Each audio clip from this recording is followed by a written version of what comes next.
On September 8, 2022, Queen Elizabeth II took her last breath at Balmoral Castle in Scotland.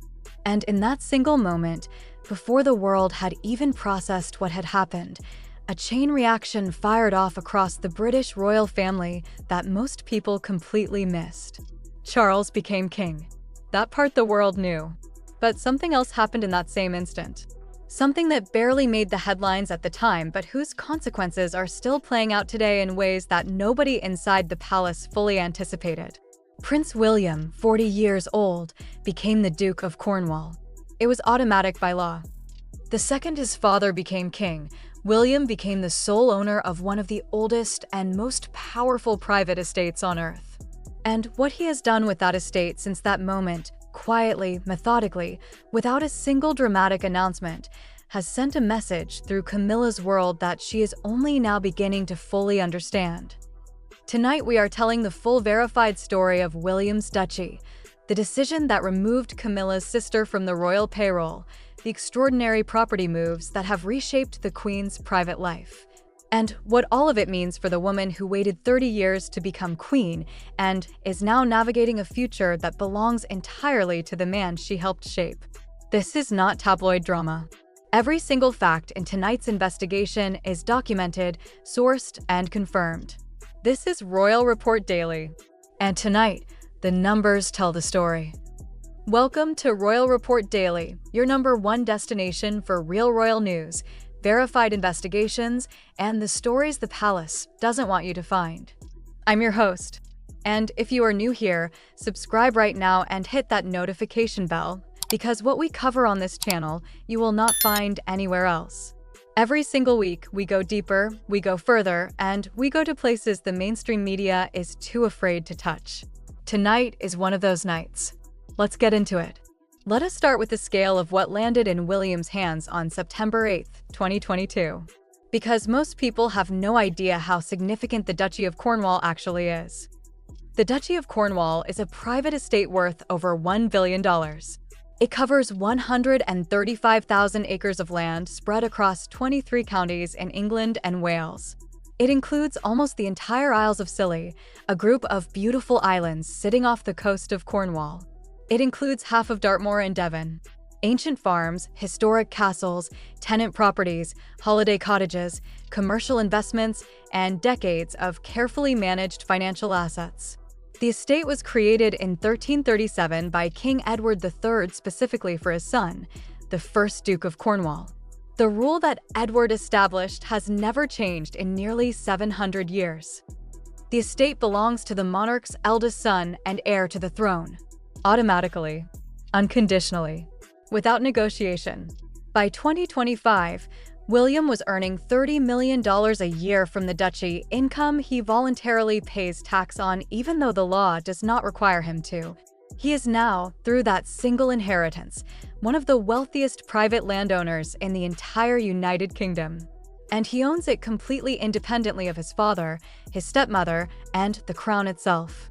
The duchy was specifically designed by Edward III so that heirs could never be financially controlled or pressured by the reigning monarch. William's financial independence from Charles is total. And that independence, in the world of the British royal family, is power in its most practical form. If you want to understand what William has done with that power since 2022, subscribe to Royal Report Daily right now. Because what comes next changed the lives of real people inside the palace. Now let us talk about Annabel Elliot. Because this is where the story stops being abstract and becomes very specific. Annabel Elliot is Queen Camilla's younger sister. She is 75 years old, a genuinely talented and widely respected interior designer. In 2014, she was named the 5th most influential female interior designer in the United Kingdom. Her work is serious, accomplished, and by every professional account, excellent. In 2005, following Charles's marriage to Camilla, Annabel was hired as the chief interior designer of the Duchy of Cornwall estates. Her responsibilities included the design and refurbishment of various properties across the duchy's portfolio. She decorated and updated the holiday cottages in Cornwall, Wales, and the Isles of Scilly. She oversaw the refurbishment of a 20-bedroom pub in the King's Poundbury development in Dorset. She managed the conversion of cottages and a lodge at Dumfries House in Ayrshire, Scotland. Over nearly 2 decades, Annabelle's work was threaded through some of the most beautiful properties in the royal collection. The Duchy's own annual accounts confirm that she was paid hundreds of thousands of pounds for her services over those years. For 19 years, the arrangement worked perfectly. Then William became Duke of Cornwall.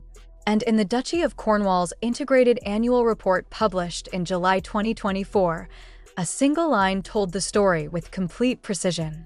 At March 31, 2024, there was nil remaining payable to Mrs. Elliot. 20 years of royal employment ended without a press conference, without a public statement, without drama of any kind. Just a number. 0. Sources speaking to The Telegraph confirmed that William would no longer employ Annabel Elliot, although they were careful to add it was no reflection on her work. A separate source elaborated, "Her extensive interiors work across the estate is considered complete, and the current staff have learnt sufficiently from her." The financial cost of Annabel's removal was, in the context of a billion-dollar estate, almost negligible. She had been paid between approximately £19,000 and £80,000 per year. Against a $30 million annual income, those numbers are almost invisible. But the symbolism was enormous. And everyone inside the palace felt it. Like this video right now if this story is showing you a side of William you have never fully seen before.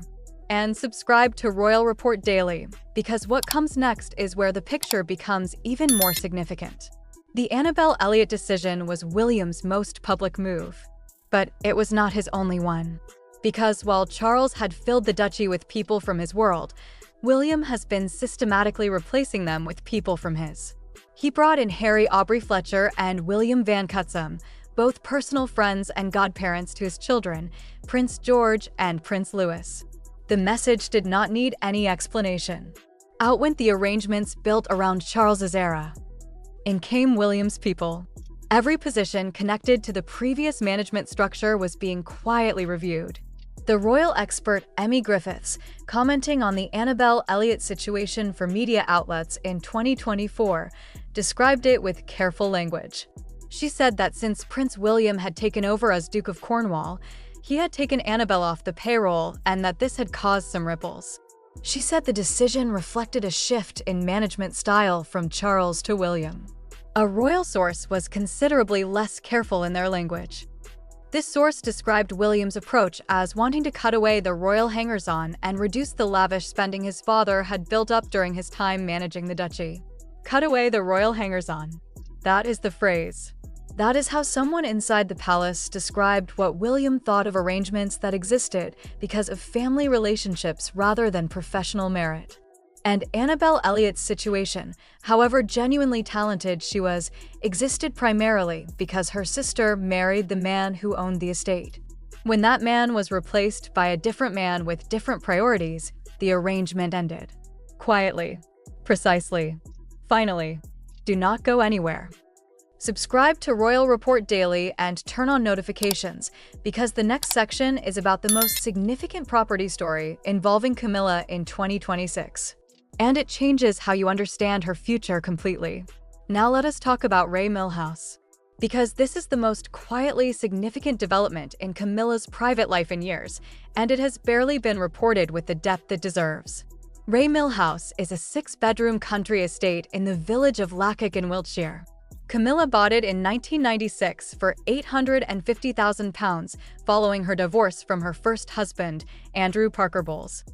It was her private home, the one property she owned in her own name, independent of Charles, independent of the palace, independent of anyone. She lived there as her primary residence from 1996 to 2003. She retained it after marrying Charles in 2005. She kept it through her years as Duchess of Cornwall, through the accession, through becoming queen. It was the one door she could close that belonged entirely to her. She spoke about it publicly in 2025 at the Sandringham Flower Show with a warmth that made its personal significance obvious. She described gardening there as the best therapy in the world. She talked about her vegetable garden with genuine pride and affection. This was not a royal performing an anecdote. This was a woman talking about the place she loved most. And then, in February 2026, land registry documents confirmed something that the palace had not announced publicly. Mill House had been transferred. The new registered names on the property are Camilla's son-in-law Harry Lopez and financier Jake Irwin, understood to be acting as trustees on behalf of Camilla's children, Tom Parker Bowles and Laura Lopez. Royal Central confirmed this transfer in March 2026, noting that sources close to the Queen emphasized it was not a sale, but a transfer within the family to preserve the home as a private residence. GB News confirmed the same. Hello Magazine confirmed the same. The story of what this means is more complicated than it first appears. Camilla has not been forced out of Mill House. The transfer keeps it within her family, but she no longer owns it personally. The one property that was entirely and unconditionally hers has passed into the names of her children and their representatives. What makes this genuinely fascinating and slightly extraordinary is the Charles dimension. Because in 2025, King Charles spent £3 million of private funds purchasing a neighboring property on the same private lane as Mill House, a 4-bedroom home with views across the River Avon, dating to the Norman Conquest. Royal observers immediately noted the obvious question. Are Charles and Camilla, quietly, already beginning to prepare for post-palace future? A smaller private life on that Wiltshire lane, away from the grandeur of Buckingham Palace and Clarence House, as Charles's health makes the demands of royal life increasingly difficult to sustain? Now let us address the fundamental reality that sits underneath all of these property moves. Because this is the detail that makes Camilla's situation genuinely precarious in a way that most people have not fully processed. Sandringham House in Norfolk and Balmoral Castle in Scotland are not government properties. They are not managed by the Crown Estate. They are privately owned, the same way a family home is privately owned. Queen Elizabeth inherited both from her father, King George VI. When Elizabeth died in September 2022, they passed directly to Charles. When Charles dies, they pass directly to William. Balmoral is valued at approximately $140 million. Sandringham is valued at approximately $65 million. Together, over $200 million in private property that Camilla currently walks through, sleeps in, and calls home during the royal year. None of it legally belongs to her. Not in any document that exists anywhere. And the man they will belong to next is the man who just removed her sister from his payroll without a single public word.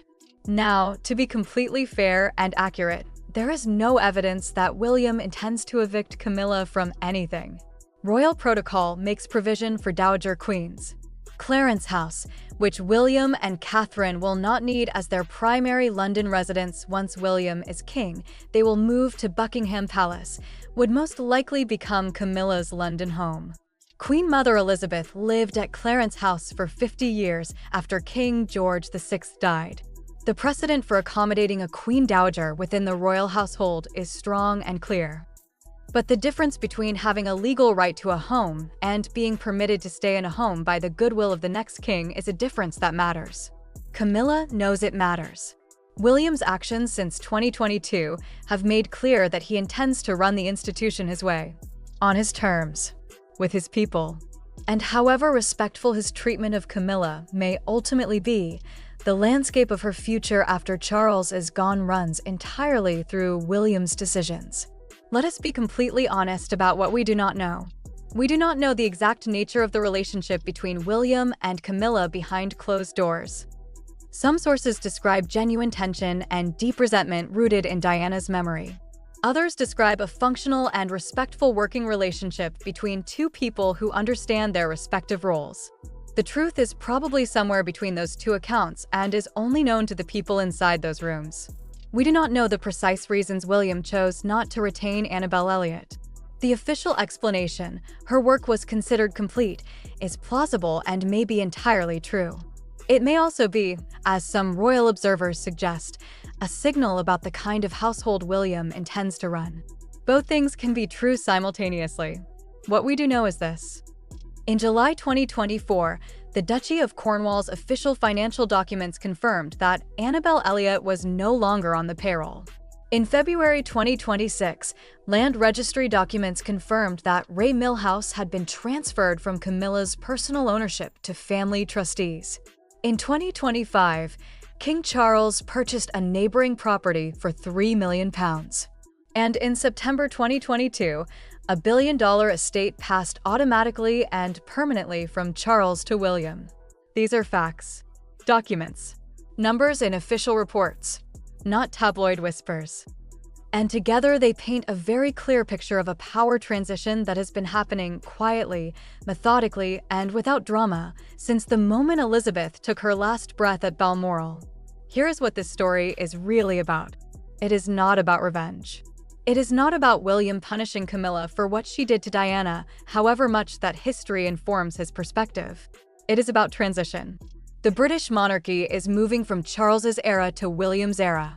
That transition is already underway. The Duchy of Cornwall is already William's. The people running it are William's people. The style of management is William's style.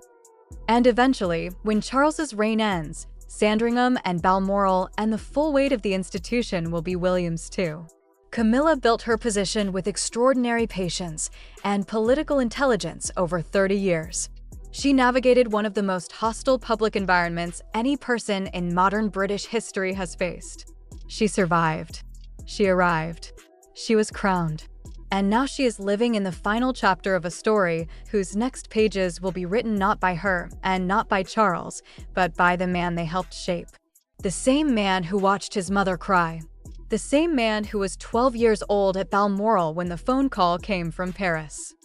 The same man who, without a single public word, opened an annual financial report and drew a line through a name. William is not rushing anything. He does not need to. The law, the Constitution, and the passing of time are all moving in his direction.